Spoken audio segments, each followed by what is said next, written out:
Hi everybody, I'm Rachel Arsiga, your host for today's video. Has any one of you heard of saying practice makes perfect? For sure, all of us know of this saying.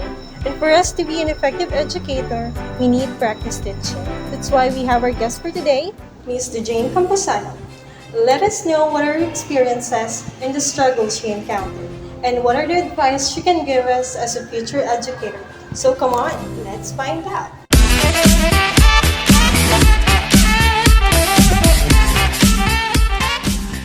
Please welcome Ms. Jane Camposano.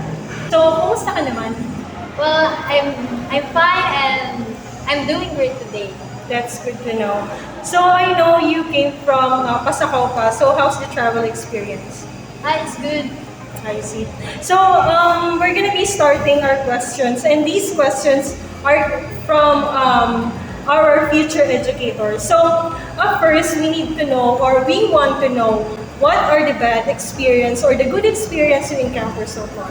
Okay, so let's have first my bad experience from my students. Okay. So, the bad experience I have encountered in my pre-service teaching is those students who are always absent in my class. Because of that, they cannot go with the discussion, and when the day of the examination or quiz, they don't know what to do or what to answer in their paper. And additionally, my bad experience on them too is those students who are not following the classroom rules and other regulations of their schools. My good experience with my students is a lot of experience. Why? Because my students are sweet and they are dedicated in their study.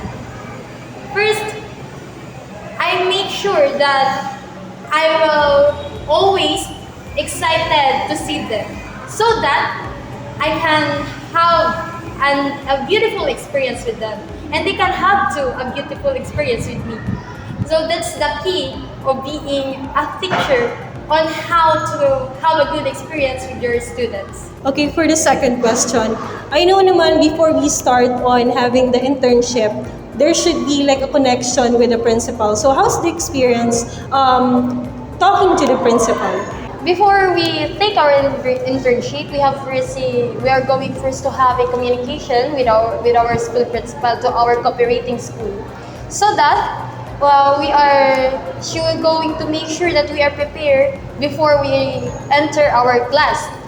She told us the regulation of the school, the norms and rules, so that we can follow it. We can follow it appropriately, and we can apply it in our class.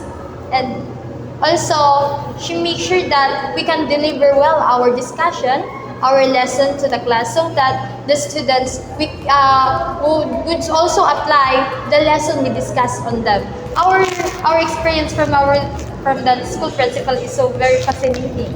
As you know, the school principal is student-centered in the school. So the students around that school are very dedicated in their study. Since you already shared to us the connection between the principal, how's the interaction with other teachers? Did you encounter any problems?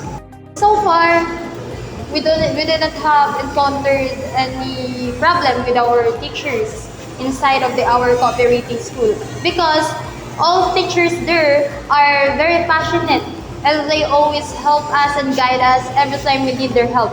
And they make sure that they will mentor us very well so that we can be a good or a best future teacher someday.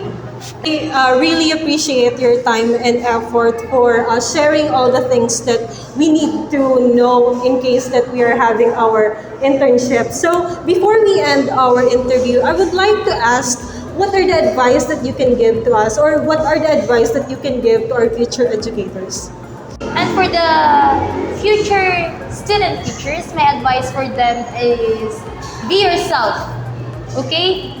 Every time you're going to, before you take your pre-service teaching, make sure that you are ready and don't give up. If you are tired, just take a rest, but don't give up. And make sure that you can give your best in your teaching, because someday you can use that if you are professional.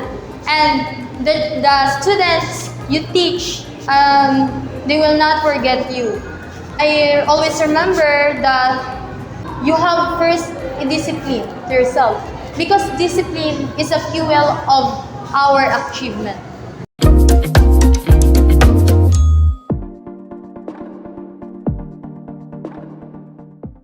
Ang impression ko sa kanya, napaka-straightforward niya sa mga answers niya and very confident. She is so positive and serious from her answers. The first time I met her, I already feel the vibes of talkative or jolly person, which is good characteristic of a teacher. Ang malaki talagang pagbabago sa kanya is mas naging motivate siya sa kanyang sarili, and hindi ko rin ina-expect na makakaya niya lahat ng challenges na dumating sa kanyang buhay. Throughout the interview, my takeaway from Miss Camposano are having a perseverance and trust to yourself.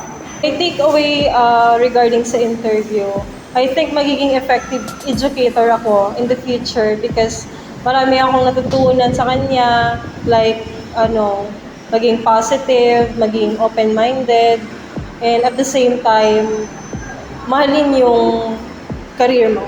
Ang natutunan ko sa kanyang advice is don't give up even maraming struggle na dumadaan sa ating buhay. If ever you get tired, you just need to rest and keep fighting again. The best na sinabi niya is discipline yourself. Alam naman natin na kalaban natin yung sarili natin.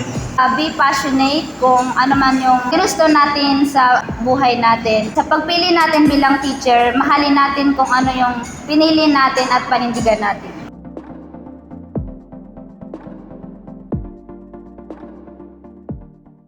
Thank you, Sir Newman, for this experience, and thank you for letting us appreciate our future careers. Once again, this is Rachel Orsiga, and this is my group mates. Thank you.